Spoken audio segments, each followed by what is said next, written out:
guys, good morning. For today's video ay maghahatid ako sa aking mga anak sa kanilang school.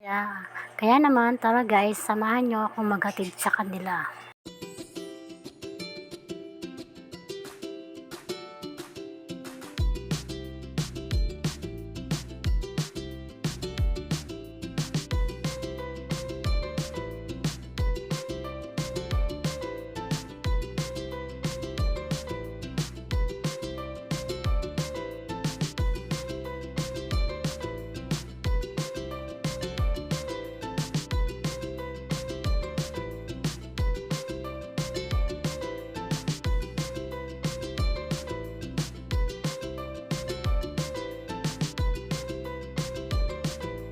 Dito na kami guys sa kanilang school.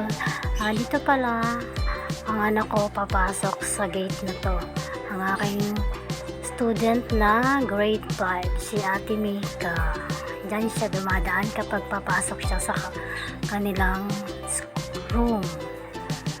Sa gate 3. Ayan yung daanan ng mga grade 2, grade 4, tsaka grade 5. Ito naman ay dinadaanan namin ng aking anak na bunso papunta naman sa kanyang school. Sa kabilang gate naman po siya dumadaan. Yan ay court dito na malapit sa kanilang school. Malapit na po kami sa gate na dadaanan ng aking bunso.